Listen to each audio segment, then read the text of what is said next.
mais uma live do Praticadamente. Sejam todos bem-vindos. Essa noite vamos ter a oportunidade de ter mais uma live com o professor Wandy Rocha, que ele já veio falar em uma live anterior sobre linguagem corporal.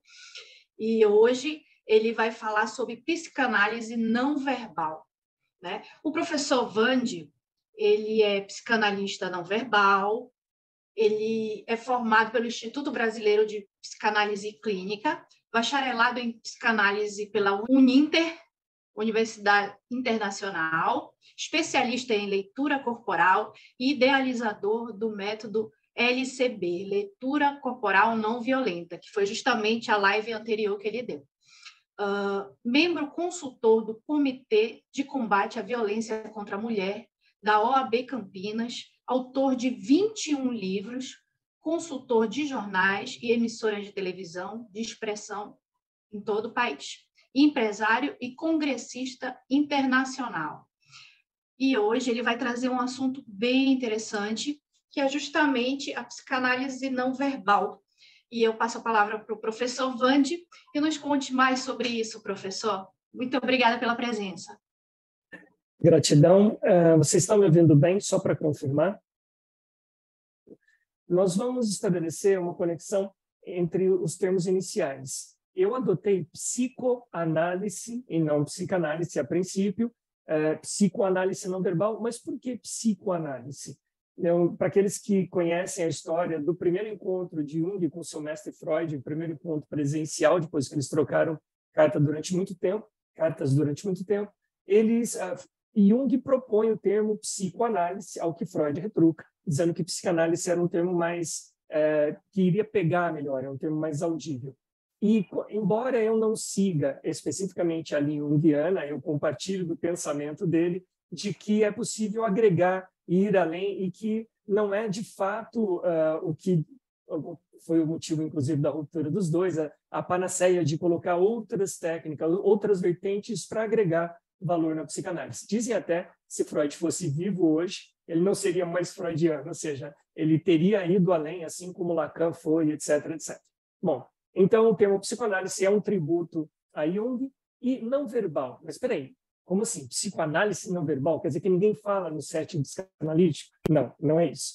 Para explicar como eu agreguei a leitura corporal, que é a interpretação de gestos, microexpressões, alterações fisiológicas em tempo real, que vem direto do inconsciente mais profundo. Seria o equivalente ao ato falho, que também inclui as manifestações não verbais, só que, como especialista, isso é uma matéria à parte, porque é possível saber especificamente em cada contexto o que aquilo, o que aquela manifestação está querendo dizer, e no setting psicanalítico isso é ouro puro. Mas antes de eu falar como eu utilizo, eu quero me apoiar na estrutura da psique original da psicanálise clínica, ou seja, da psicanálise original, da psicanálise matriz, nativa, aquela que Freud desenvolveu e os seus seguidores desenvolveram como uma métrica de reestruturação, sempre agregando novos valores. Então, a princípio, nós vamos descrever toda a estruturação do recalque segundo a psicanálise nativa, a psicanálise clássica desenvolvida por Freud, ratifico, e ampliada pelos seus seguidores, principalmente por Lacan. Bom, a princípio, antes de tudo, nós somos compostos de uma série de comportamentos automatizados. Alguns nós nos vemos fazendo, outros, a hora que a gente vê, já fez. Mas é interessante que alguns não nos deixam opção. Então, a gente criou certos racionalismos para justificá-los, justificar o injustificado, como uma forma da gente explicar por que a gente age de determinadas formas em determinadas situações e por que a gente atrai. Algumas pessoas atraem sempre o mesmo modelo de comportamento, sempre o mesmo tipo de pessoa, ou as pessoas e situações são sempre muito repetidas ao longo da timeline de todos nós. Bom, para que a gente possa entender isso aqui, a maioria desses comportamentos automatizados acontece desde a concepção até os 12 anos de idade, que é quando, de fato, forma-se a nossa identidade, a nossa personalidade. e muito embora outros traumas possam vir mais tarde também, afetando duramente a nossa psique, como, por exemplo, o trauma pós-parto, o trauma pós-guerra, etc, etc. Bom, a princípio, nós vamos nos concentrar entre a concepção e 12 anos de idade, e imaginando que uma criança, por exemplo, de 5 anos de idade, foi abusada sexualmente. Bom, normalmente o padrão dos abusadores é sequestrar a criança para que esse abuso continue ou para que ela não conte para ninguém sob a ameaça de que ela não vai ser amada, etc, etc, etc. Bom, se a criança realmente aceitou esse comando, esse terrorismo que acontece, que tende a acontecer durante muitos anos da sua vida, ela vai reprimir esse conteúdo. Ela não conta para ninguém, então ela reprime esse conteúdo. O problema é que esse conteúdo é pré-consciente. Ele faz muito mal, porque a criança tem que conviver com aquela agressão e, às vezes, ela é obrigada a fazer coisas que são desagradáveis ou dolorosas e, de repente, internamente, né, o senso biológico diz que aquilo está inadequado, mas como ela não contou e ela reprimiu, ela é obrigada a conviver com essa imagem, com essas sensações e com as imagens. Bom, para que ela possa sobreviver a essas memórias e a esse sentimento, existe uma estrutura reconhecida pela psicanálise clássica chamada censura consciente. Essa censura consciente aprofunda esse conteúdo reprimido para o mais obscuro inconsciente, de forma a desligar emocionalmente esse mal-estar, ou seja, a criança para de sentir, e o objetivo é nublar total ou parcialmente essa memória para que a criança, não lembrando e não sentindo, possa sobreviver àquilo que ela não compartilhou. Bom, a censura consciente, aí eu já coloco o primeiro elemento do método psicoanálise não verbal, a censura consciente não foi definida exatamente onde ela está. Mas espera aí, se ela está aprofundando um conteúdo pré-consciente, então essa estrutura, essa censura consciente só pode estar na consciência. Mas a criança não sabe que está fazendo isso. Então, ela é um subproduto da consciência. Neste método, nós determinamos a nômina de que a censura consciente, sendo um subproduto da consciência, tem um automatismo não consciente e é um instrumento de defesa da criança, proporcionando que ela sobreviva às agressões que ela sofreu. Nós estamos pegando um caso especificamente de abuso, mas serve para qualquer tipo de recalque. Porque no momento em que essa repressão, no momento que esse conteúdo reprimido foi para a profundidade, ele se transformou no recalque. Pronto. Esse é o mecanismo onde o recalque foi determinado como uma estrutura de defesa da criança. E aí ela vai passando por diversas outras agressões ou simplesmente perde a consciência desse conteúdo, mas uma vez que ele está lá na profundidade, ele não foi resolvido. Ele só foi desconectado emocionalmente e foi esquecido pela memória consciente. Mas esse dínamo, ele é tóxico para o inconsciente. E ele também, o inconsciente sabe que se ele fica lá, ele vai destruir a psique dessa criança de várias formas. Assim, o inconsciente, que também tem o seu automatismo, quer resolver esse problema. Então, há 6 formas de solução do recalque, que justamente essa solução está lá na mente consciente, que foi onde o problema foi gerado. A princípio, o inconsciente quer jogar isso para a superfície para que ele seja visto, elaborado e desligado da consciência dessa criança para que ele possa virar uma cicatriz na timeline dessa criança, na história dessa criança, desse futuro adulto, e possa haver uma estrutura saudável de desenvolvimento psíquico até a velhice e depois a morte. Bom, são 6 formas. A primeira, a censura consciente, é um guarda-chuva que segura tudo que vem de lá de baixo. A primeira é o inconsciente codifica esse trauma, ou seja, codifica esse recalque para que ele suba e aqui, codificado, ele passe pela censura consciente. É aquele sonho que não tem nem pé nem cabeça. E quanto mais esquisito o sonho, mais importante é essa informação, porque ela tem que passar pelo filtro consciente, pelo filtro da censura consciente, melhor dizendo. Assim, por exemplo, você está num transatlântico, de repente você abre a porta da cabine e sai no seu quarto de infância, depois você pula a janela e cai na piscina numa cidade vizinha, num clube numa cidade vizinha. Mas espera aí, esse sonho não faz nenhum sentido. É o que o inconsciente quer que você pense. Tudo que se sonha na mesma noite, via de regra, tem um único significado, é um único recalque, ou é uma única informação. O inconsciente não cifra só recalques, ele não codifica só recalques. Tudo que você sente, se você tem um pensamento em relação a alguma coisa, ele joga esse pensamento para cima também, ou seja, através dos sonhos, dá para saber o que você sente a respeito de determinado tema realmente, e outros traumas, e fundamentalmente os recalques que você tem dentro da sua profundidade, em especial os sonhos repetidos. Significa que está mandando a mesma mensagem até você decodificar. Por quê? Porque aquilo é muito importante, é um processo de libertação, que enquanto não for decodificado adequadamente, vai continuar repetindo. Quando que a gente sabe que ele foi adequadamente traduzido? Quando a pessoa para de sonhar. Isso acontece recorrentemente com alguns pacientes meus. Bom, então, especificamente linkado ao recalque, esse sonho vem codificado e no momento em que a pessoa acorda, tem técnica para lembrar do sonho, vou falar daqui a pouquinho. No momento que a pessoa acorda, ela tem todo aquele recorte porque ela está vindo do inconsciente profundo com a informação. Bom, já vou dar a técnica. Se ela virar de lado, ela esquece parte do conteúdo. Por quê? Porque não tem âncora na memória recente, está ancorado no inconsciente profundo. Então, assim que a pessoa acorda, não se mexa. Repete o sonho em voz alta, se possível, porque às vezes é um sonho que alguém que está do lado não pode saber, inclusive. Eu sonhei com isso, isso. Repete sucessivamente. Depois, pega um caderno, uma caneta ou o celular. Se você pegar o celular, abrir o WhatsApp, faz um grupo com você mesmo, e deixa ele fixado ali em cima. Se você abrir o WhatsApp e clicar para mandar uma mensagem, vai abrir todas as teclinhas, vai abrir o teclado. Logo abaixo do cursor que fica piscando, vai abrir uma barra, tem um microfone ali.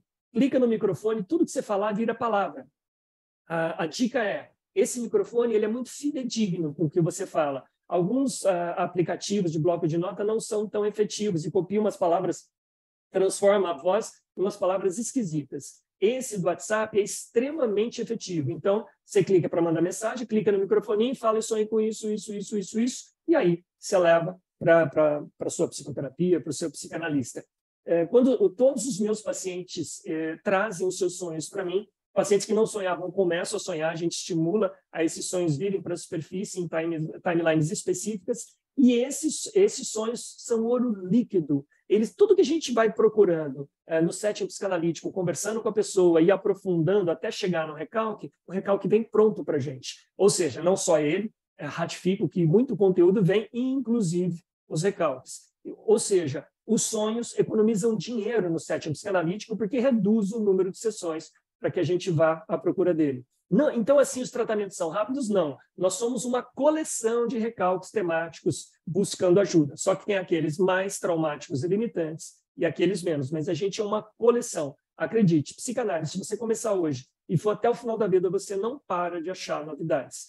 Dentro desse método, por isso não é a clássica, porque nós estimulamos, nós conduzimos ao setting psicanalítico, diferente, onde tem associação livre, etc., mas ele é conduzido, ele é estimulado, diferente da clássica, que, inclusive, a original do divã, só o paciente fala e quase não tem interação do psicanalista. Nesse tem interação o tempo todo, desenhando timelines, temáticas, etc. Fecha aspas. Então, o sonho vem aqui para cima, e aí ele é decodificado com os marcadores da interpretação do sonho, que foi publicado por Freud em 1900, que é praticamente o início do período pós-psicanalítico, ou seja, é a psicanálise propriamente dita, é o início que marca, a faixa que marca o início da psicanálise propriamente dita, só que eu aproveito alguns dos elementos que Freud coloca, como condensação, deslocamento, e agrego há 20 anos, principalmente pela métrica junguiana, há 20 anos eu venho interpretando sonhos fora do meio psicanalítico, mas isso me deu uma bagagem gigantesca, e aí eu formatei um método próprio, onde tem marcadores temáticos. Eu tenho sempre que achar o marcador temático, temporal, etc., para decodificar o sonho. A gente abre a caixa de Pandora, decodifica todo ele dentro do universo da pessoa com as associações livres que ela faz. E é possível, na mesma sessão, decodificar o sonho. A psicanálise clássica, Freud fala, olha, não tenha pressa de decodificar um sonho, às vezes é preciso de muitas sessões. Dentro desse método, na mesma sessão, via de regra, a gente consegue decodificar. Recentemente, depois de 7 meses de experimentação, 2 sonhos foram deixados em stand-by com 2 pacientes diferentes. Todos os outros fizeram todo sentido. E como é que a gente sabe que deu certo? A pessoa arrebenta o fio e aquele comportamento tem mudanças. Por que às vezes ele não muda radicalmente? Porque às vezes o recalque vem em pedaços, ou a elaboração vem em pedaços. Eu já tive pacientes sonhando segunda, terça, quarta, quinta e sexta, e aí a gente conseguiu, de fato, juntar uma linha do tempo, porque o sonho continuava na noite seguinte. Fecha aspas. Então, dá para falar uma live só sobre sonhos, eu não vou me alongar aqui, isso é 1 de 6. Então, só para vocês entenderem que, sim, o recalque vem à superfície decodificado, e uma vez que ele é traduzido, faz todo o sentido, e o paciente arrebenta alguns fios que o prende àquela situação. O objetivo é, sim, não é só fazer a catarse, é a pessoa entrar no processo, arrebentar o fio e subir a história, e ela segue fazendo algumas mudanças significativas. Ela vai se resolver inteira por um único elemento? Não. Nós somos 360 graus interferenciais de pequenos traumas, recalques, interferências e etc. Como eu disse, se a pessoa continua fazendo as timelines dentro do setting psicanalítico, isso vai se resolvendo com o tempo.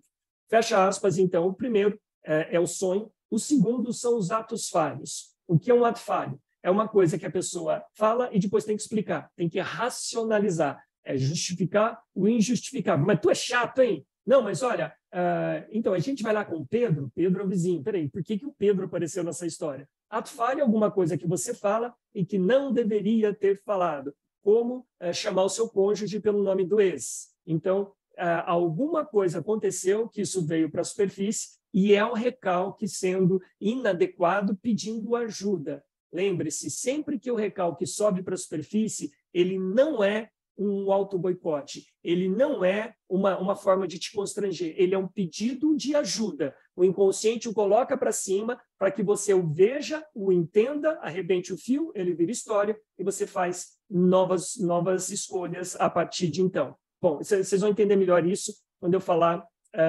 de uma métrica do recalque, que eu já vou falar daqui a pouquinho. Então, o primeiro é o sonho, segundo, ato falho, que se junta com o xiste. O que é o xiste? É a piada de mau gosto, é o humor ácido que retrata verdades inconscientes. Ah, não, mas é brincadeira. Tem bullers do passado que falam assim, na minha época a gente brincava, levava o apelido tudo numa boa, esse negócio é frescura, na minha época não tinha bullying. Diz o buller, porque para ele está no papel do agressor.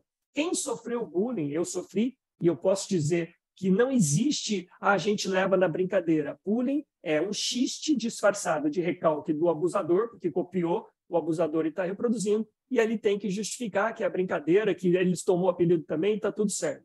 Normalmente o buller ele está no papel ativo e o agredido, aquele que sofre o bullying, é aquele que está no papel da vítima, e depois vocês vão ver que eles se reconhecem mutuamente.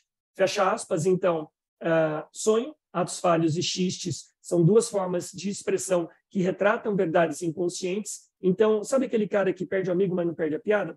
Preste atenção nas piadas, porque a verdade dele, os valores dele estão incutidos nessas piadas. Ah, não, mas é brincadeira. Não existe brincadeira. Ninguém faz piada com pedofilia, por exemplo. Então, os elementos que ele alicia são realidades de fato. Ele só não vai assumir, vai chamar de brincadeira. Quarto, sintomas.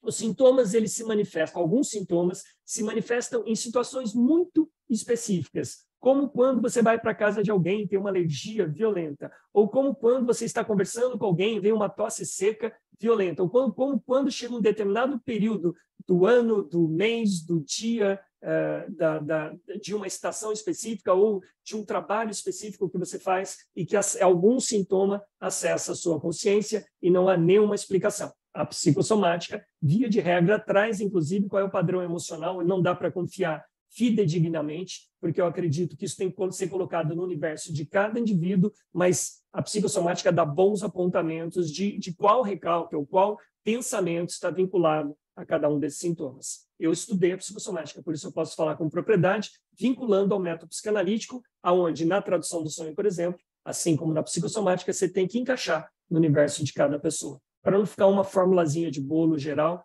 que esquece que cada indivíduo é uma digital. Muito bem. Então, sonhos, atos falhos, xistes e sintomas. Entendendo o sintoma é um indicativo para você também entender qual é a mensagem que está vindo do inconsciente profundo. E, por fim, o quinto elemento, ele vem... aliás, no ato falho está previsto o não verbal, mas eu destaco e coloco um quinto elemento, que é a leitura corporal. A leitura corporal é a manifestação inconsciente e involuntária, portanto, sem controle e conhecimento voluntário, consciente, e que se manifesta à revelia da mente consciente. Então, ele é considerado um ato falho, sim, mas especificamente ele ganha um capítulo à parte, porque os 4 primeiros são observados pela psicanálise clássica, mas esse quinto não. Esse quinto é misturado como um pequeno pedaço lá no ato falho. A gente destacou, por quê? Porque eu sou um especialista em leitura corporal, eu desenvolvi um método próprio que traduz mais de 200 marcações entre gestos, microexpressões, alterações fisiológicas específicas, e sim, faz toda a diferença quando você tem um paciente, por exemplo, então, que a minha tia, o meu avô, o meu pai.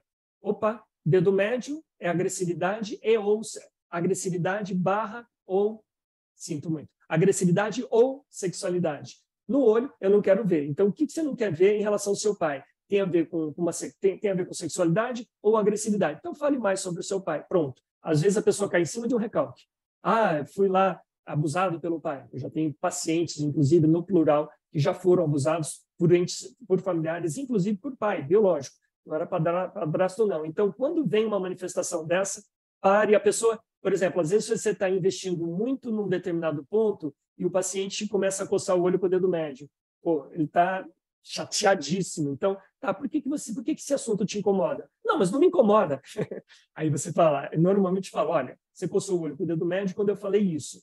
Vamos conversar a respeito. Por que isso te incomoda? E aí, via de regra, a gente cai em cima de uma insatisfação que a pessoa se conscientiza a partir daquele momento e assim por diante. Então, essas são 5 maneiras, tem uma sexta, em que o inconsciente, como o assunto aqui é recalque, o inconsciente joga esse recalque para cima para ser visto. Mas é interessante que isso não é auto-boicote, como muita gente fala. Não, eu estou sendo boicotado pelo meu inconsciente, que está me fazendo sofrer e ter relações nocivas, prejudiciais. Não é bem assim. A sexta manifestação é o recalque inteiro. Ou seja, o que a criança sofreu sobe inteiro lá para cima. Mas espera aí, tem a censura consciente. A censura consciente que protege a criança, ela, infelizmente, ela deveria desaparecer para o adulto que já tem capacidade cognitiva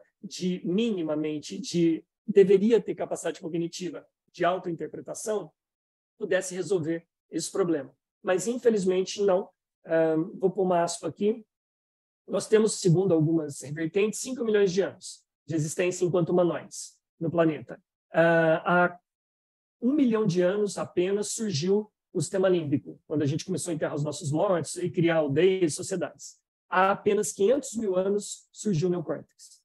Somente há 5 mil anos aproximadamente surgiu um código civil religioso, que é onde a gente parou de se matar à toa, e somente há 2 mil anos a gente começou a falar de empatia. E nem era um conceito de empatia ainda, era um ensaio do conceito de empatia, e somente há 100 anos, de fato, há 50 anos, a gente estabeleceu a neurociência comportamental, aí sim esclarecendo como, quando e de que jeito a gente vai usar o nosso conhecimento interrelacional. Então, é muito recente, todo esse cabedal que eu estou falando aqui é muito recente comparado à existência que a gente tem. Porque nós temos o sistema reptiliano, que nos mantém a vida atrapalhando toda a nossa psique.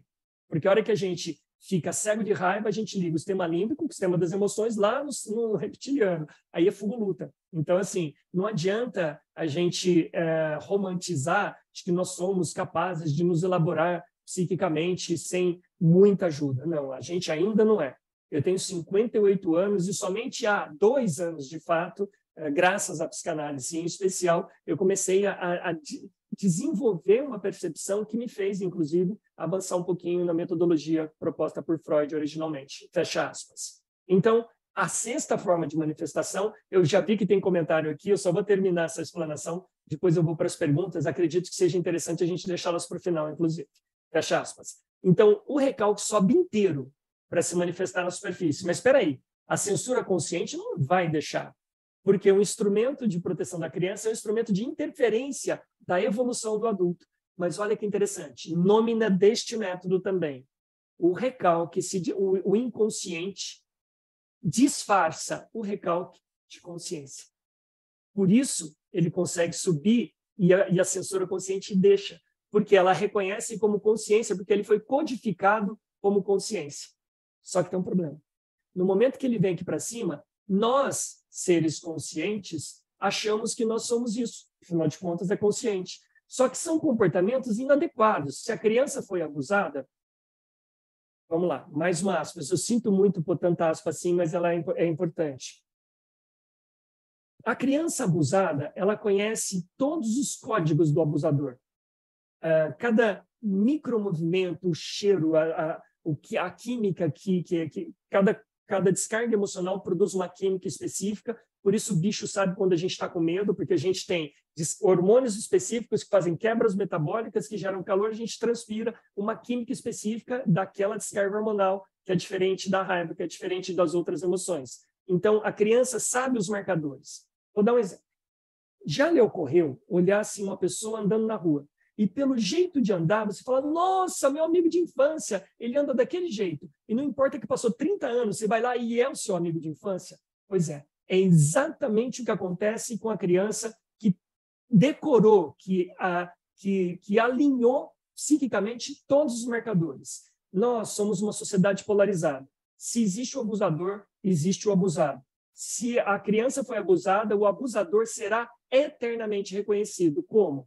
O recalque vem disfarçado de consciência e vai atrair todos, porque aí ela põe uma bandeira, põe um alvo na testa dela, na testa desse adulto, ou adolescente jovem ou adulto, atraindo todos os predadores, porque ela sabe quem são os predadores, pelo movimento corporal, pelos marcadores não verbais, pelos marcadores químicos sintetizados na memória dela, na memória do DNA, na memória DNA dela, e memória DNA do trauma. E automaticamente os agressores vão reconhecer o padrão da vítima. E aí é plug tomada. Por isso, a criança abusada continua atraindo relações abusivas, relacionamentos abusivos, relacionamentos tóxicos, não só no nível conjugal, mas na empresa, ela é sediada na empresa, entre amigos, em viagens, etc, etc, etc.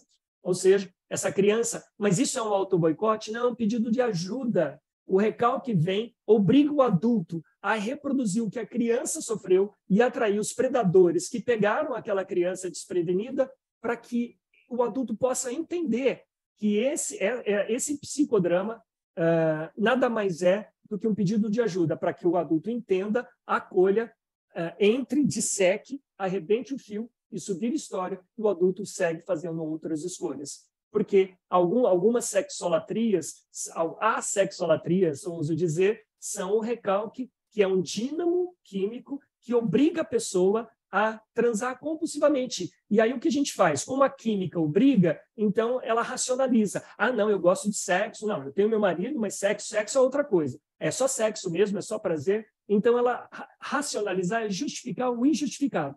Alguns comportamentos não são justificáveis, mas a gente acha que é o próprio recalque, está disfarçado de consciência. Então, a gente sai racionalizando a vida inteira. Não, mas eu faço isso por causa disso, eu faço aquilo por causa daquilo. E quanto mais a gente estuda, quanto mais a gente se desenvolve, mais a gente cria uma capa de achismos, de desculpismos para justificar isso diante da sociedade. Até que chega um momento em que a gente não dá conta, e que a gente deprime, racha, cai, quebra, explode ou implode, e aí tudo isso vem à superfície de uma vez só, e a gente finalmente vai se tratar, etc, etc.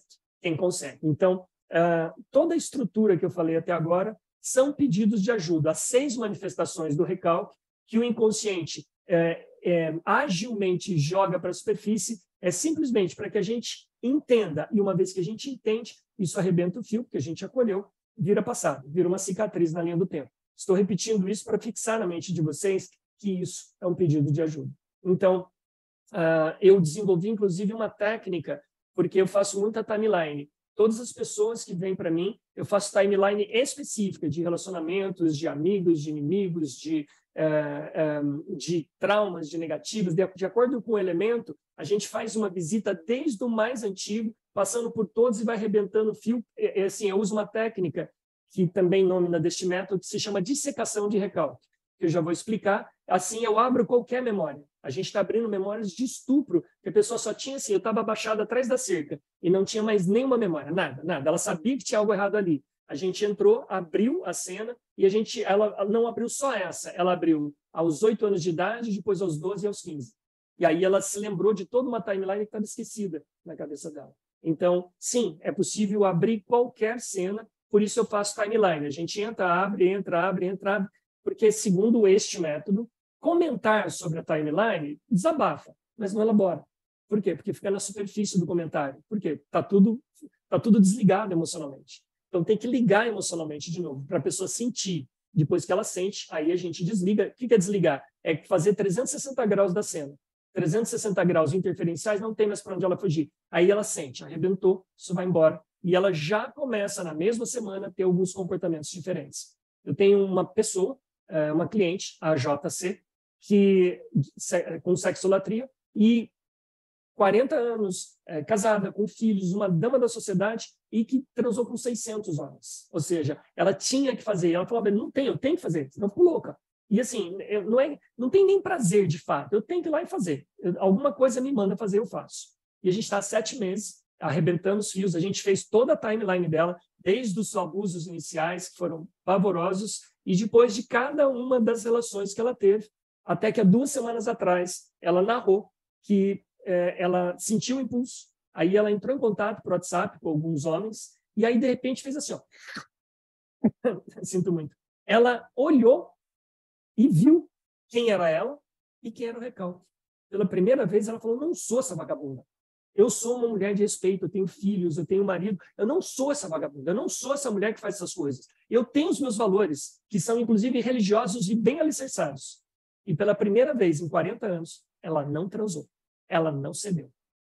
O que é incrível, porque esse dínamo, quando ela estava lúcida por alguns dias, ela sabia quem ela era. E, de repente, vinha essa coisa.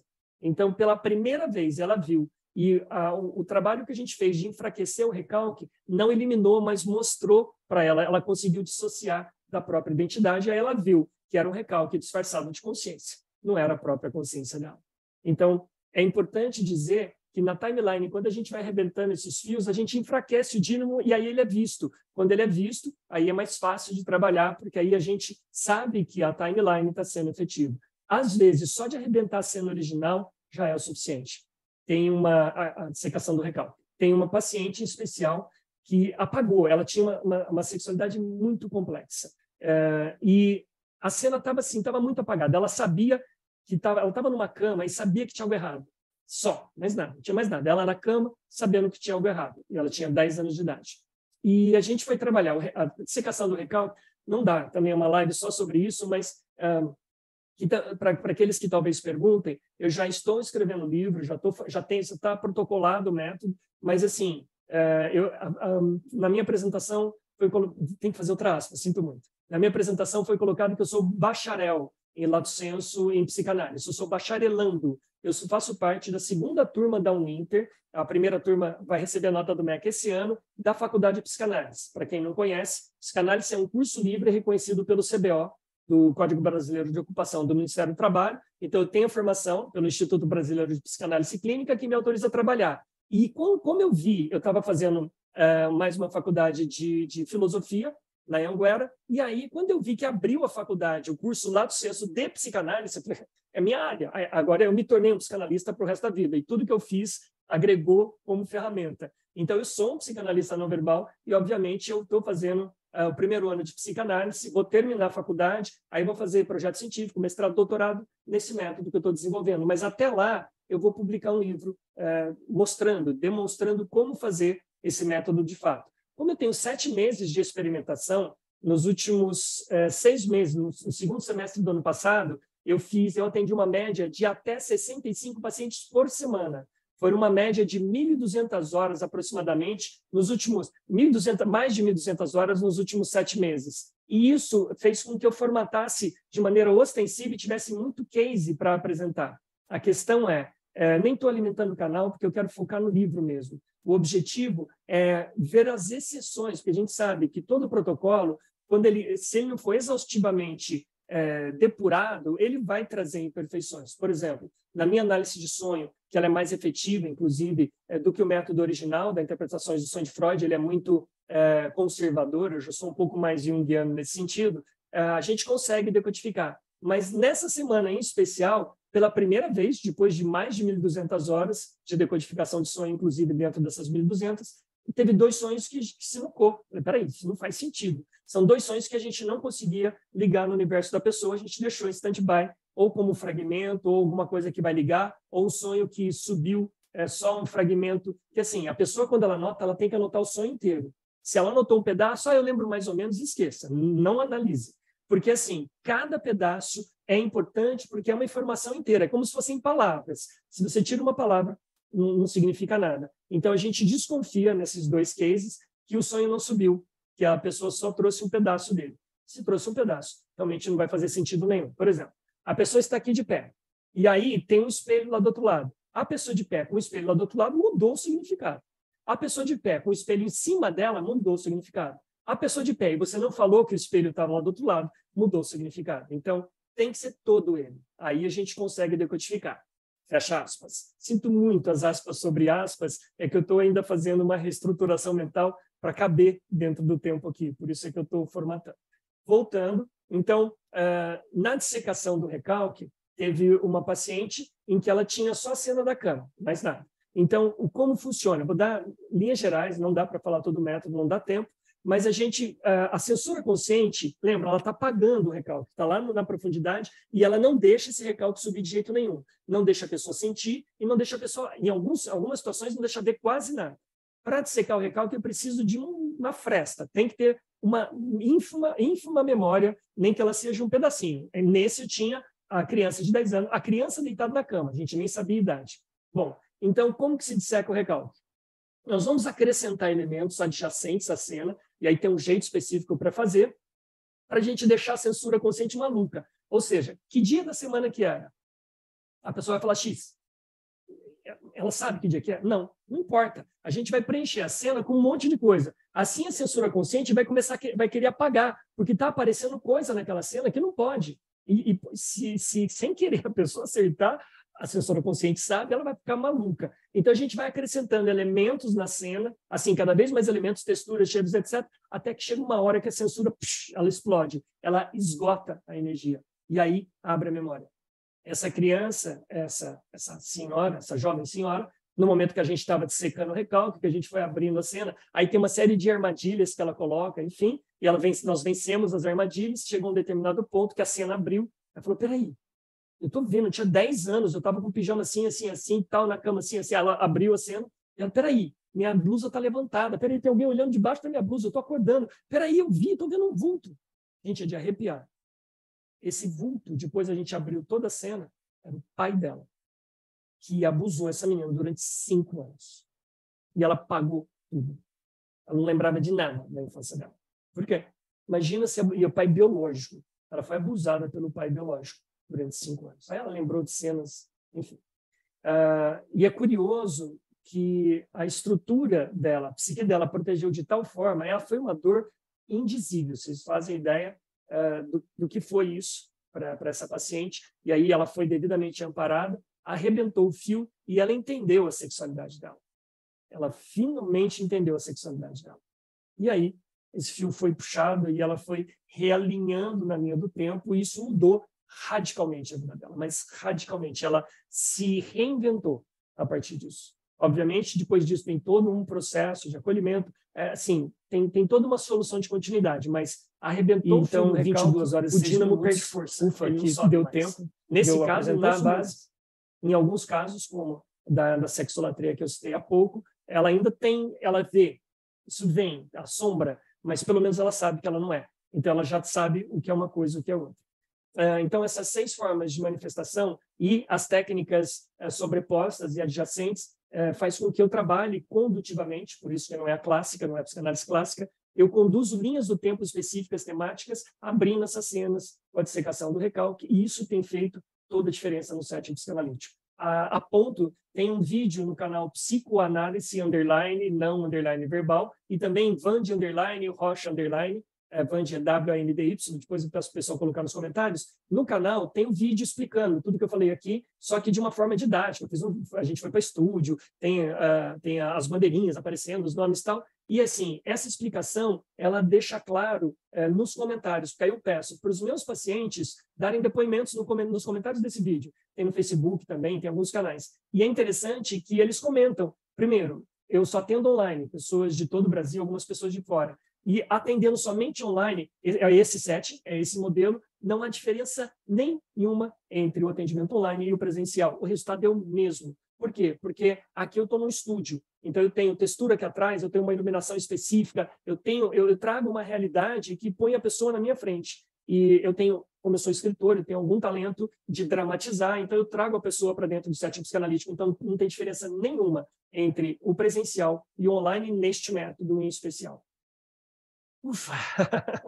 Bom, eu fiz assim um avançado da psicoanálise não verbal, e vocês podem ver que tem outros elementos que foram sendo agregados, e tudo isso, para que vocês entendam, eu sou celibatário e casto, antes por recalque, agora sublimado graças à psicoanálise, e eu dedico a minha vida há muitos anos especificamente a isso. Não casei, não tive filhos, fui noivo 5 vezes, e de 2015 para cá, eu já havia experimentado celibato dos 24 aos 27 anos numa clausura espiritualista. Também tem um vídeo no canal Band Rocha que eu fiz esses dias, que eu fui abusado sexualmente na infância e depois me retirei da sociedade, virei casto celibatário por recalque, virei espiritualista, estudei bastante, me desenvolvi num monte de coisa. Sou profissional de medicina chinesa há 27 anos, sou programador, fiz a PNL, fui até o topo da PNL, escrevi livros sobre PNL, sobre acupuntura, sobre saúde, sobre leitura corporal, e tudo isso junto são aproximadamente 38 mil horas de estudo,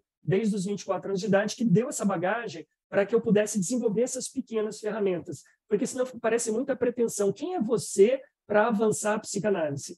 Eu sou Vandy Rocha, que tem um monte de bagagem, que fez, intuiu, fez, não transformei ninguém em piloto, eu sabia que eram elementos de acordo com o estudo da psicanálise previstos, e eu apenas dei um formato específico para ele e aproveitei toda a minha experiência como mentor de negócios, metaprogramador, e isso fez diferença, porque eu formatei pedacinhos de coisas que juntas fizeram um motorzinho que funciona. Então, sim, só para que vocês entendam por que e como eu desenvolvi nos últimos 7 meses novas ferramentas de atuação psicanalítica.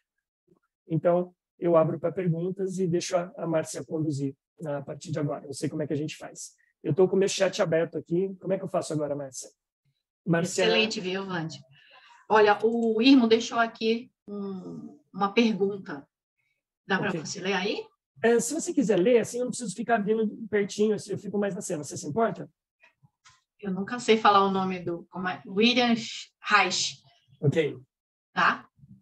Fórmula em análise do caráter, a teoria... Não, formula em análise de caráter a teoria das couraças musculares. Isso está ligado à análise corporal? Então, o método LCB, leitura corporal não violenta, o corpo explica, existem diversas técnicas paralelas. Eu utilizo especificamente o método LCB, leitura corporal não violenta. Então, no método LCB, eu desenvolvi um estudo de todos os gestos possíveis e imagináveis que um ser humano é capaz de fazer e as suas variações. Tem 6 filtros de segurança, étnico, cultural, fisiológico, etc., que alteram o significado dessas mais de 200 marcações, incluindo as 7 emoções básicas de Paul Ekman, as microexpressões. Então, eu só me baseio nessa nômina, nesse método de interpretação dos sinais. Gestos, microexpressões, alterações fisiológicas que retratam exatamente o que a pessoa está sentindo. Por exemplo, eu tenho certeza disso. O corpo sempre fala a verdade, mesmo que a boca minta, omita ou disfarce. E a manifestação não verbal é uma manifestação da verdade inconsciente. Então, ela é um ato falho, mas não tem a ver com o processo que você citou. É outra linha de abordagem não verbal, mas que o corpo explica, e de diversos outros métodos, também pode embasar, acredito até, que utilizar muito mais na tradução da personalidade do que numa manifestação como um ato falho. Acredito que, especificamente, gestos, microexpressões e alterações fisiológicas são mais eficientes para a manifestação de atos falhos. É isso. Tu falou que tu atende online, correto? Isso. Como é que tu restringe a imagem, a tua concepção, né, dessa linguagem não verbal? Eu só apareço do busto para cima. Isso. Né? Excelente pergunta. Ela te limita ou é suficiente? Nem um pouco. É assim, a linguagem corporal ela é uma coleção de manifestações. Nunca é algo seco. Assim, não existe posição neutra. Qualquer posição que a pessoa ficar, por exemplo, uma pessoa em silêncio no setting psicanalítico. Se ela estiver com a mão assim, apertada, ela está nervosa. Se ela estiver com os braços cruzados e as mãos escondidas, ela está fechada. Se ela estiver com os braços cruzados e os polegares para fora, ela está te enfrentando. É Guns tipos. Tem 2 armas nos coldres que ela está pronta para tirar. Então, mesmo ela em silêncio, dá para saber quais são as motivações originais dela. Por quê? Porque tudo está dentro de um contexto, tudo que está dentro de um contexto é capaz de ser traduzido. Então, a maior parte das mais de 200 marcações estão em membros superiores e na face. Cada região da face tem um significado. Cada dedo da mão tem um significado. Cada dedo da mão em cada região da face é matemático, tem um significado. Então, grande parte das manifestações estão a partir do busto para cima. Então, a gente não perde. Os membros inferiores retratam, perde-se coisas muito pouco significativas, justamente porque a parte de baixo, via de regra, é um reforço da parte de cima. Então, se eu estou de braço cruzado, eu posso cruzar os tornozelos, mostrando uma posição duplamente fechada. Mas, como a leitura corporal não é um instrumento isolado, mas um instrumento auxiliar, não perde. Eu atendo pessoas do busto para cima, só que tem um detalhe. Todas as pessoas estão em paisagem, no formato paisagem. Eu não atendo com o celular de pé. O celular fica sempre deitado, e isso faz toda a diferença. Hoje em dia também tem muito filtro, ele não atrapalha? Não, porque assim, muito embora tenha filtros, a microexpressão, de fato, ela não é perdida efetivamente pelos filtros. Você está falando nos micromovimentos. Lembre-se, a leitura corporal é um método auxiliar. Se eu fosse fazer uma mentoria especificamente em leitura corporal, aí os parâmetros teriam que ser outros, sem filtro, cena mais aberta, aí ok. Mas como ela é um apêndice e não um método em si, ela apenas é um ato falho num ponto específico do setting psicanalítico, então essa cena aqui é mais do que suficiente. No caso, como tu trabalha muito na sexualidade, nesse campo também, e tu trabalha online, tu fazes esse processo de enfrentamento, né? Porque tu chega na origem do trauma, certo? Uhum. Tu já teve alguma experiência de surto?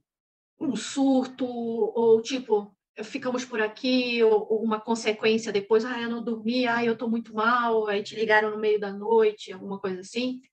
Bom, como eu disse, são 7 meses de experimentação deste método em especial. O que eu tenho observado, via de regra, é que, assim, primeira sessão, logo na primeira sessão, a pessoa, eu peço para ela contar alguma coisa, porque, assim, em algum momento eu falo, eu faço essa explicação do recalque e tudo mais, em 5 minutos eu explico todo o processo do recalque e como eu vou trabalhar, e aí eu falar, e tendo dito isso, você vai falar o que você quiser. Em algum momento eu vou pedir licença, eu vou puxar um fio e fazer uma timeline. Aí a pessoa vai falar, não, então no meu trabalho, assim, ela me fala alguma coisa que o não verbal grita e aquilo é bem expressivo e ela contrai. Bom, aqui tem alguma coisa.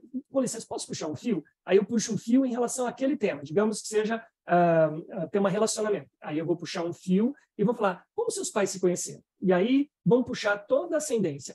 Em mais ou menos 20 minutos, ela contou a timeline dela inteirinha e em um determinado ponto, peraí, me fala a respeito disso, porque algo chamou a atenção. Naquele ponto, a gente abre uma lateralidade numa memória e ali a gente descobre um monte de coisa. Na primeira sessão, ela já começa a entrar nessa catarse, mas é feito dentro de uma timeline. Então, quando a gente entrar, de fato, na dissecação do recalque, a gente já expandiu as memórias lateralmente o suficiente para ela se sentir confortável. Eu expando memórias auxiliares primeiro. Não vou entrar no recalque na primeira sessão. Mas eu já tive, por exemplo, uma pessoa que havia feito o rebirthing, que é aquela técnica de renascimento, e ela me trouxe uma informação que minha mãe, isso foi na primeira sessão, a minha mãe, assim que ela me teve, ela tinha 16 anos, ela falou, vou arrancar fora isso aqui, tomou um negócio para abortar. Então, já houve uma negativa ali. E ela ficou sabendo disso, a mãe narrou para ela. A mãe falava para ela abertamente, como se fosse a coisa mais natural do mundo, em papo de família. Aí, o pai, no rebirth, ela lembra que, assim que ela nasceu, o pai a acolheu. Que criança maravilhosa e tudo mais, ela foi acolhida pelo pai. Mais tarde, a mãe, ela se ligou ostensivamente na mãe e o pai começou a ficar ausente, porque trabalhava o dia inteiro e quase não dava atenção e quase não estava com ela. Imagina a confusão. A mãe quer jogar ela fora. O pai acolhe quando ela nasce. O pai desaparece e a mãe acolhe. Então, assim, tudo isso foi na primeira sessão. Só que foi encaixado de tal forma que ela acolhe a informação. Aí é que eu vou trabalhar nas sessões subsequentes, a linha do tempo do pai, da mãe, enfim. Então, tem toda uma estrutura de lateralização, de concepção até, de fato, a gente entrar no recalque e arrebentar. Na sexolatria, houve toda uma estrutura, houve 4 meses de trabalho antes da gente fazer a timeline de cada uma das relações e abrir, arrebentar cada uma delas. Então, tem um começo, meio e fim, não é algo que desampare. Mas se já aconteceu, já tem algumas pessoas que querem fazer a psicanálise via WhatsApp. Então, acaba e elas começam a mandar textos, começam a mandar áudios, fotos e tudo mais. A primeira coisa que eu falo é, legal, guarda esses temas para a gente trabalhar na próxima sessão, porque você precisa me falar para eu ver a sua linguagem corporal, para eu ver os fatores interferenciais e te conduzir. Não adianta ler texto aqui, porque não vai te ajudar. Isso pode gerar, inclusive, uma interpretação equivocada. Eu não vou estar te ajudando. Então, elas entendem, há um acolhimento nesse sentido. Só teve uma pessoa especial, psiquiátrica, e sim, medicamentosa psiquiátrica, que eu tive que fazer um socorro, mas não por causa da sessão em si, mas por causa dos fatores adjacentes interferenciais no dia a dia dela. Então, tem pessoas que eu percebo que não vão dar conta, e também isso é parte da métrica, que eu trabalho contenção de danos. Por isso, eu não sou psicanalista clássico.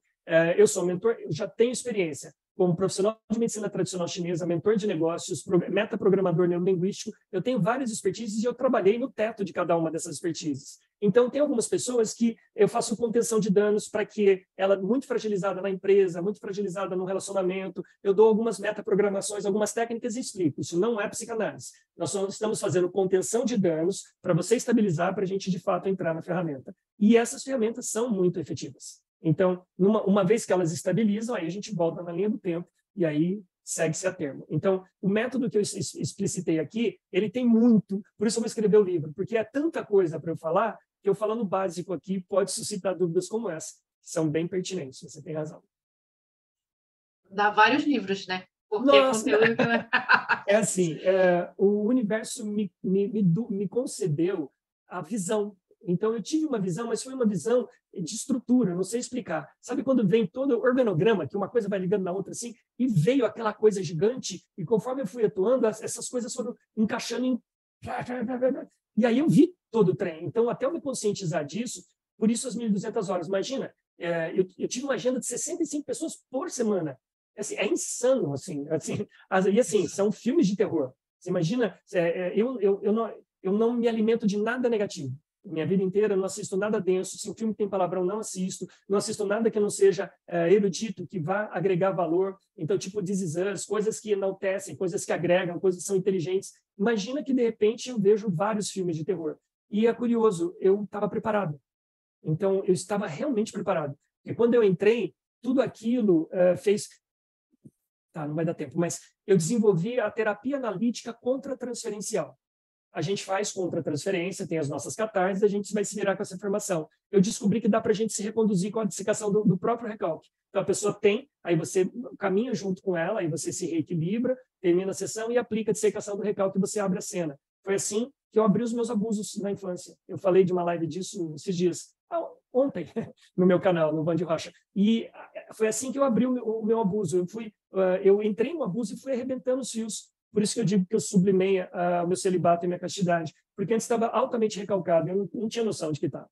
Porque existiam alguns impulsos, eu achava que era natural de um caso celibatário. Hoje não tem. Hoje eu não tenho mais os impulsos. Toda a minha energia vai na minha força de trabalho, de criatividade. Então, aí eu sei o que é uma sublimação e sei o que é uma pseudo-sublimação, por exemplo.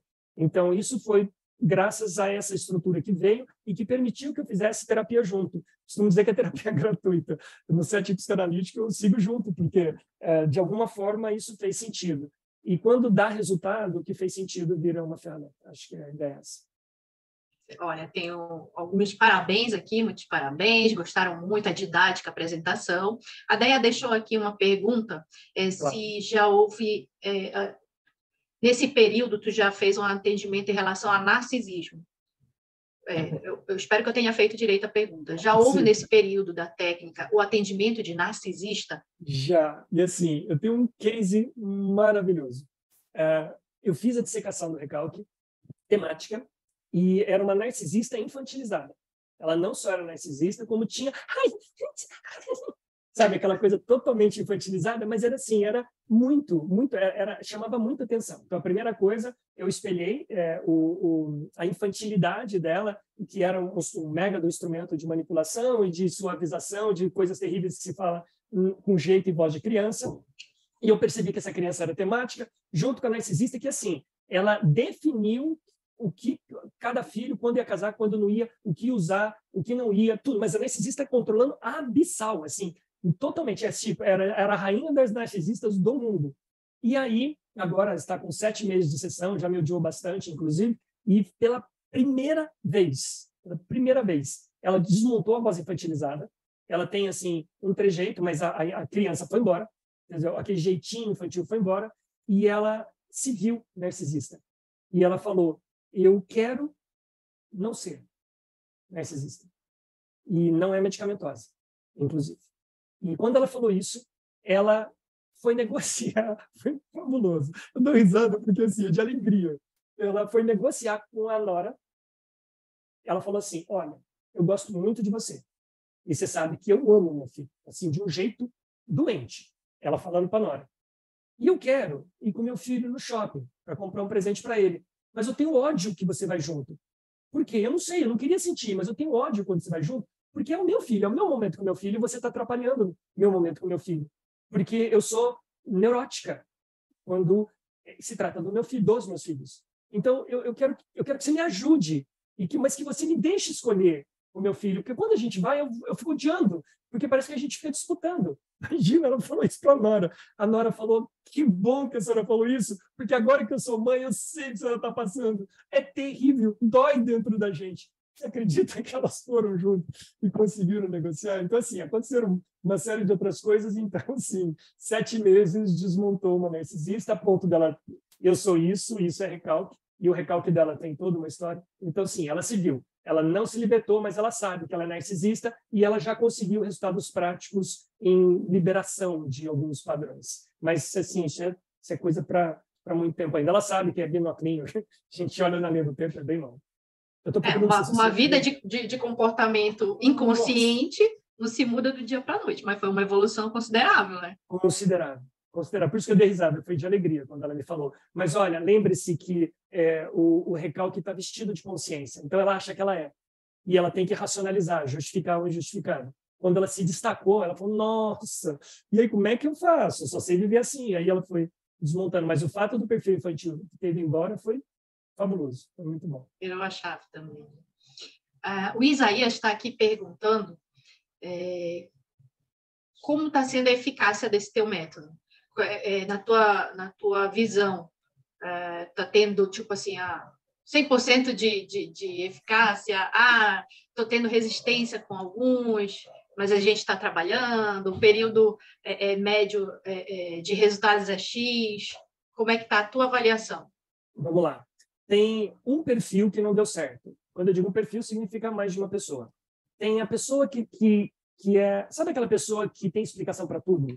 E que tudo que tem que ser lógico, coerente, que ela explica a explicação, vou explicar. Fala, não é que essas coisas, não. Eu já fiz outra terapia que questiona os profissionais, inclusive. Fiz outra terapia que vem com umas coisinhas assim, e fala, vamos a gente parar por aqui, esse negócio não vai funcionar. Ou seja, tudo que se aproxima do recalque dela, ela se tornou a censura consciente. Ou seja, ela se tornou o guarda da consciência. E aí, esse tipo de pessoa não consegue aplicar a dissecação do recalque. Porque, assim, que dia que era? Não sei que dia que era. Você acha que eu tinha 5 anos? Você acha que eu vou saber que dia que era? Não, nós estamos enganando. A gente está jogando pôquer com a censura consciente. Você não pode ter microexpressão, você não pode ter dúvida. Não, mas eu não sei que dia que é. Eu não vou falar um dia que não existe. Ela não nos permite entrar. Então, esse tipo de pessoa não consegue entrar na dissecação do recalque, que é o meu principal instrumento de desligamento de recalques, de traumas, de padrões, etc. Então, essa pessoa, eu falei para ela no final, a gente se alinhou. Ela falou, olha, eu falei, infelizmente, ela chorou, inclusive, ela falou, olha, eu queria ser o que você precisa eu queria ser o que você precisa que eu fosse para que a gente pudesse ter um resultado efetivo. Então, eu decidi quebrar. Então, não vou fazer mais nada. Vou quebrar, aí quem sabe, quando eu quebrar, eu falo, olha, eu era igual a você. Eu tinha a pessoa falava, eu já tinha respostas prontas. Aos 45 anos eu rachei. Foi ali que eu comecei, teve um princípio de começo e hoje aos 58 eu consegui. Então, você vai achar. Até dei umas sugestões para a pessoa. Então, um padrão que não dá certo é aquele padrão que precisa de certeza absoluta, explicações e lá. Os demais, todos os demais. Teve uma que ela fugiu do próprio recalque. Quando ela viu o recalque, a gente elaborou, é que ela começou a ver a dimensão, então ela interrompeu. Então ela falou, olha, não quero mexer nisso agora, eu sei, eu já tenho consciência de que esse comportamento não sou eu, mas eu vou continuar com o meu comportamento, eu estou apegadinha nele e tudo bem. Então, assim, tem lá os seus bônus, aliás, as suas exceções dentro da regra, que eu acredito, da agenda de 65 pessoas no ano passado, aí neste ano eu entrei no valor de mercado de fato, das 65, 40 ficaram e fecharam um pacote de 3 meses, e as outras 15 por motivos diferentes. Eu acredito que umas 10 em função do próprio método, e que estava se construindo ainda. Atualmente, a fuga está praticamente zero. Então, assim, exceto pela condição financeira, a fuga está praticamente zero. Exceto, foi há 3 semanas atrás, das pessoas com racionalismo muito exacerbado. O André está perguntando em relação a memórias falsas, né? Como é que você trabalha nesse processo, na timeline? Então, o que é legal é que a leitura corporal identifica. Eu tenho certeza disso. Então, a leitura, quando a pessoa fala, o não verbal fala junto. Então, quando a pessoa, por exemplo, eu tive uma outra hoje, falou, olha, não, eu quero fazer o processo, eu super quero fazer o processo. Falei, que processo? Esse processo assim, assim, assim, a leitura corporal aponta. E aí, coisas que são falsas não sobrevivem. Nem, digamos que eu deixo passar, ok, com a leitura corporal, quando você disseca, ela não sobrevive, porque ela se dissipa, ela não cria, porque quando eu disseco o recalque, a pessoa sente o cheiro, ouve, lembra de toda a cena e encaixa dentro do plano da realidade. É possível que uma memória muito bem disfarçada passe? Sim, ela só não vai dar resultado. Então, assim, não há problemas de você, sabe, não tem problema de você fazer teste de operação, porque a timeline é longa. Em algum momento você vai dissecando, se vier, se de repente vem alguns fake news lá de baixo, muito bem elaborado, tem pessoas que são assim, que estudaram muito, elas têm um arcabouço fantástico para criar movimentos incríveis. Então, desconfie dos excessos, porque todo excesso é uma nuvem de poeira que está cobrindo alguma coisa, e conforme você vai limpando, aí lá dentro tem um cerne que está sendo defendido. Então, mesmo as memórias falsas, elas protegem um elemento essencial, e com o tempo você chega. Mas, via de regra, de uma maneira geral, eu não me deparo muito com isso. A pessoa tem um não verbal, entra em choque. E aí, por isso, ser um especialista em leitura corporal para micromovimentos faz toda a diferença. Então, sim, é possível trabalhar mesmo com as memórias falsas. Gente, obrigada pela participação de vocês. Eu vou encerrar agora com o professor Vande, a nossa live maravilhosa, teve bastante interação e muita coisa a gente aprendeu nessa noite, com certeza. Obrigada. Antes de eu passar para ele, eu venho pedir para vocês se inscreverem no nosso canal do YouTube, praticamente, que vocês aproveitem e assistem as outras lives, inclusive a anterior do método LCD do professor Vande. Acompanhe ele nas redes também. Vande, pode falar, por favor? WANDY, Vande, underline, Rocha, underline. Perfeito. E o do outro, psicoanálise? Tudo junto, psicoanálise, underline, não, sem o tio, underline, verbal. Perfeito. E nós temos também o Instagram, o Facebook e Spotify. E tem o canal do YouTube também, que se você digitar no YouTube Psicanálise Não Verbal, eu também compartilho os mesmos vídeos lá, mas assim, é tudo replicado. No Facebook tem o Psicanálise Não Verbal, que também tem o vídeo, tem o canal do Vande Rocha no Facebook, mas o que vai em um, vai em tudo. Se você achar um, você achou basicamente todo o conteúdo. O do Instagram, o Vande Rocha, é o meu canal pessoal. Como eu sou casto celibatário, tudo que eu ponho lá não é um recorte da minha vida, estou tomando banho, estou na praia e tal. Todo o conteúdo lá é filosófico. Algumas fotos pessoais, elas vêm com um apelo específico, mas são fotos sempre vinculadas a um conteúdo filosófico temático, né, com temas diferentes. Então, também vale, são 400 posts que tem lá, se não me engano, vale uma percorrida no Vande Rocha, que tem muito conteúdo lá para baixo, que pode ser interessante também, anterior das minhas atuações anteriores. Perfeito. Professor, me fale também dos cursos. Vai ter um curso agora de psicanálise não verbal? Então, como é muito recente, eu ainda preciso, não lembro quem perguntou se o N de resultados, eu ainda quero ter, não vou com tanta pressa dessa vez, porque é disso que eu vou fazer para o resto da vida. Em algum momento, assim, vou reestruturar a vida passada, que eu descobri um monte de coisa aqui, e aí eu vou para a praia, vou comprar um pranchão de maquilha, vou ter um set psicanalítico na sala do meu apartamento, uma bicicleta, e de lá, com calma, eu vou terminar a faculdade, até lá eu já escrevi o livro, mas aí eu vou fazer mestrado, doutorado, eu quero estruturar tudo isso. Então, pela primeira vez, a minha pressa era para cobrir a minha dor. Então, pela primeira vez, eu não estou com pressa. Eu vou compartilhando aos poucos esse conhecimento e quando formatar, eu já tenho um livro que é sobre... Parece-me que, a princípio, a minha vertente era no combate à violência contra a mulher. Por isso eu fui convidado para o comitê da OAB. Mas não é. Eu me especializei em adultos abusados na infância. Por quê? Porque eu fui um adulto abusado na infância. Então, eu entendi que eu tenho uma vertente gigantesca e o N de resultados está muito grande. Embora eu não atenda só isso, o livro vai ter esse apelo. Então, eu não posso falar o título que a gente ainda não registrou, mas vai ter um título pertinente a abuso infantil, explicando tudo que eu falei aqui. Então, é um método temático.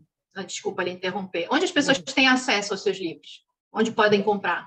O último que eu publiquei, que foi... bom, se você entrar, digitar Vandy Rocha, Vanderlei Rocha Casalex, você vai achar todos os 21. Mas o último, no site... tem o site métodolcb.com.br. Vou repetir. Método, L de laranja, C de cachorro, B de bola, .com.br. Lá tem tudo que eu fiz. E tem o último livro que está à venda nas maiores livrarias, que é a leitura corporal não violenta. E tem 75 páginas de filosofia, que é a base da leitura corporal não violenta. É um livro que faz diferença, porque você não só vai aprender a leitura corporal para aplicar na sua profissão, como também vai ter o acesso a toda a filosofia que embasou toda a minha vida, que me fez chegar até aqui como um filósofo espiritualista. Se eu não me engano, desculpa, só estou lhe interrompendo, só para a gente não perder. Sim. Na outra live que o senhor deu do método LCB, no YouTube, a primeira parte ela era liberada. Aí, a partir dali, é que se comprava o acesso. Continua? Sim, tem algum desconto para a turminha do Praticadamente? Então, eu vou falar duas coisas para vocês, que vocês prestem bastante atenção.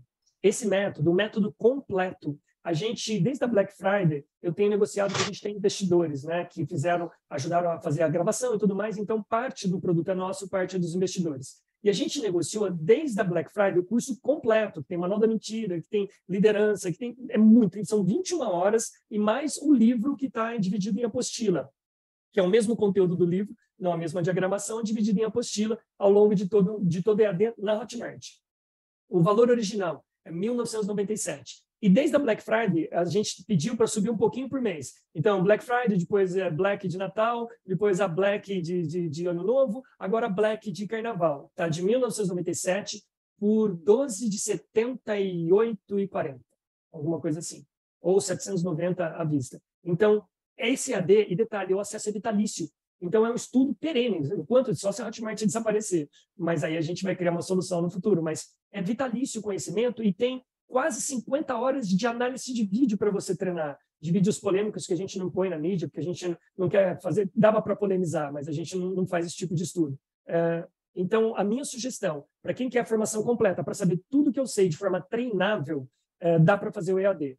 Ou só a parte gestual, tem um curso de 697 por R$ 27,90, chama O Poder dos Gestos. Se você acessar o método LCB, lá na página inicial, o primeiro é o de R$ 27,90, o segundo é esse que eu falei, da Black. Então, a minha sugestão, compre completo. Porque vai subir um pouco por mês até voltar a 1997, aí em novembro cai de novo e acontece a mesma coisa. Mas, a princípio, se você quer se tornar um especialista com todas as informações, eu sugiro completo. Mas eu não quero investir agora. R$ 27,90, você vai ter 8 das 21 horas. Assim, é um super conteúdo, bem honesto, a entrega é bem honesta. Muito obrigada, professor. Agora eu vou me despedindo de todo mundo. Eu acho que a gente aprendeu bastante aqui nessa live. Vai ficar disponível a partir de sexta-feira no nosso canal do YouTube e no Spotify. Sigam a gente, sigam o professor Vandy e até a próxima, gente. Muito obrigada, professor. Obrigada, gente. Boa noite. Gratidão. Tenham todos uma excelente noite. O senhor também.